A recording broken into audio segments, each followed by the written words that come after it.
नमस्कार दोस्तों, ये video editorial compilation for mains का पार्ट है। आप प्लेलिस्ट में जाके एडिटोरियल की वीडियोस पेपर वाइज और टॉपिक वाइज देख सकते हो। और अगर आप दिसंबर 2019 के बाद की वीडियोस को देखना चाहते हो तो वीडियो के नीचे मौजूद ज्वाइन बटन की सहायता से आप मेंबरशिप को ज्वाइन कर सकते हो। चलिए डिस्कशन स्टार्ट करते हैं। आप जीएस पेपर 2 के इस टॉपिक से आर्टिकल को रिलेट कर सकते हो। वैसे जीएस पेपर 4 से भी इस आर्टिकल को रिलेट किया जा सकता है। क्या कंटेस्ट है? हाल ही में सरकार के द्वारा गुड गवर्नेंस इंडेक्स रिलीज किया गया। मकसद इस इंडेक्स को लॉन्च करने का ये था, हमारे स्टेट्स में गुड गवर्नेंस के मामले में विभिन्न स्टेट्स की परफॉर्मेंस को मेजर किया जा सके और ये पता लगे कौन सा जो स्टेट है वो कहाँ पर लैग कर रहा है, ताकि विभिन्न स्टेट्स को अपनी कमी का पता लगे और वो अपनी कमी को सुधारें। वैसे देखो, इस प्रकार के इंडेक्सेस से एक फ़ायदा ये भी होता है, विभिन्न स्टेट्स आपस में कंपटीशन फील करते हैं, हेल्दी कंपटीशन, और प्रयास करते हैं हमारी जो रैंकिंग है वो इस इंडेक्स में ऊपर आनी चाहिए। अल्टीमेट जो फ़ायदा होता है वो जनता को होता है, देश को होता है। इससे पहले भी नीति आयोग ने काफ़ी सारे इंडेक्सेस लॉन्च किए हैं, जैसे हेल्थ इंडेक्स, एजुकेशन संबंधित इंडेक्स या फिर वाटर संबंधित इंडेक्स।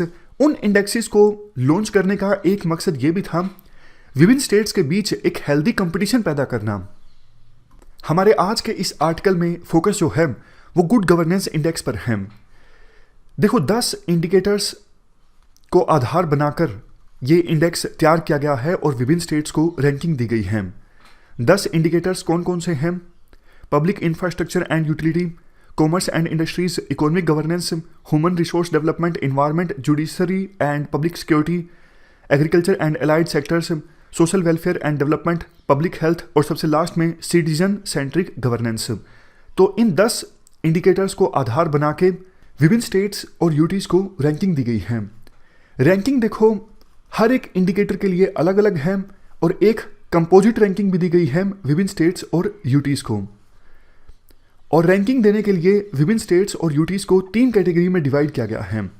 सबसे पहली जो कैटेगरी है वो है बड़े स्टेट्स की। दूसरी जो कैटेगरी है वो नॉर्थ ईस्ट स्टेट्स की या फिर हिली स्टेट्स की। और तीसरी जो कैटेगरी है वो है यूनियन टेरिटरीज की। बड़े स्टेट्स की कैटेगरी में प्रथम जो स्थान प्राप्त हुआ है वो हुआ है तमिलनाडु को, यानी तमिलनाडु ने सबसे अच्छा काम किया है गुड गवर्नेंस के मामले में। दूसरा नंबर महाराष्ट्र का, उसके बाद कर्नाटक, उसके बाद छत्तीसगढ़, फिर Andhra Pradesh. North east and हिली स्टेट्स की कैटेगरी में पहला स्थान प्राप्त हुआ है हिमाचल प्रदेश का, दूसरा उत्तराखंड, तीसरा त्रिपुरा। यूनियन टेरिटरीज की कैटेगरी में फर्स्ट नंबर पर है पुडुचेरी, उसके बाद चंडीगढ़ और फिर दिल्ली। अगर देखो इस इंडेक्स पर हम नज़र डालें तो एक बात साफ तौर पर समझ में आती है कि साउथ के जो स्टेट्स हैं उन्होंने अच्छा परफॉर्म किया है इस इंडेक्स में, और ये कोई नई बात नहीं है।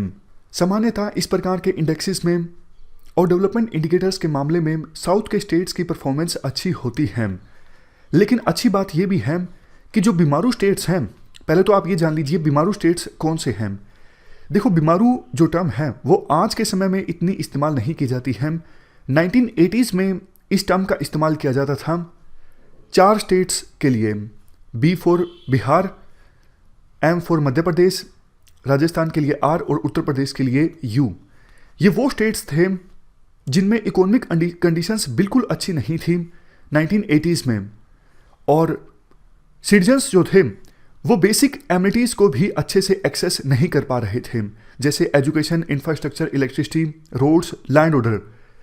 इस टर्म का इस्तेमाल देखो अब इसलिए भी नहीं किया जाता क्योंकि मध्य प्रदेश और राजस्थान, ये 2 स्टेट्स अब काफ़ी आगे निकल गए हैं एज कंपेरिजन टू बिहार और यूपी।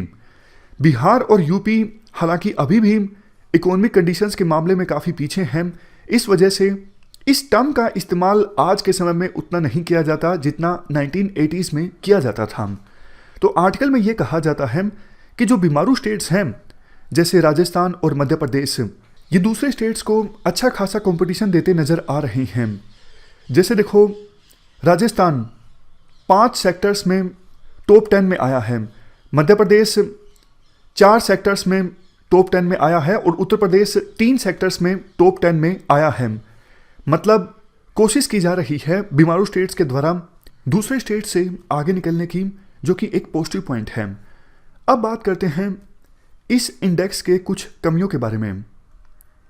देखो, पहला क्रिटिसिज्म इस इंडेक्स का ये है, कुछ इंडिकेटर्स जैसे फार्मर्स की इनकम, प्रीवलेंस ऑफ माइक्रो इरिगेशन या फिर वाटर कंजर्वेशन सिस्टम, मतलब किस स्टेट में फार्मर की इनकम कितनी है, किस स्टेट में माइक्रो इरिगेशन का प्रोविज़न कितना है, या फिर वाटर कंजर्वेशन सिस्टम पर कितना ध्यान दिया गया है, या फिर किस स्टेट में इंडस्ट्रियल इन्वेस्टमेंट कितनी आई है, इन सब चीज़ों को जगह नहीं दी गई है।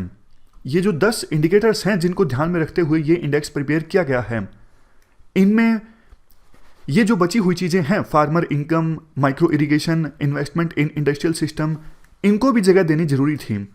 दूसरा क्रिटिसिज्म ये है, ईज ऑफ डूइंग बिजनेस को ज़्यादा ही वेटेज दे दिया गया है कॉमर्स एंड इंडस्ट्रीज की कैटेगरी में, जबकि देखो एमएसएमईज को उतना वेटेज नहीं दिया गया है। एमएसएमईज को अच्छा खासा वेटेज मिलना चाहिए था। एमएसएमईज मतलब micro small and medium enterprises.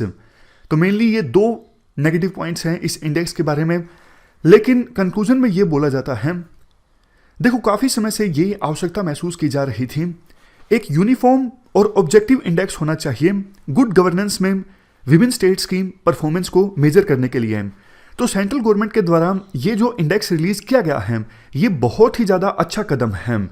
अब देखो, इंडिया का साइज इतना बड़ा है, इंडिया की डाइवर्सिटी इतनी बड़ी है, तो पहले प्रयास में एक परफेक्ट इंडेक्स बनाना शायद आसान नहीं था।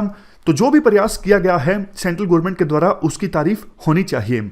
लेकिन अब आवश्यकता ये है, इस इंडेक्स में आवश्यक फाइन ट्यूनिंग की जाए, जहां भी सुधार की आवश्यकता है वहां पर सुधार लाया जाए, और स्टेट गवर्नमेंट्स से ये अपेक्षा की जाती है कि वो इस इंडेक्स से सबक लें और उन क्षेत्रों में गवर्नेंस को अच्छे करने का प्रयास करें जिन क्षेत्रों में वो लैग कर रहे हैं। तो ये हमने पूरा आर्टिकल डिस्कस किया गुड गवर्नेंस इंडेक्स के बारे में। इस डिस्कशन में फिलहाल इतना ही है। Thank you very much for discussion.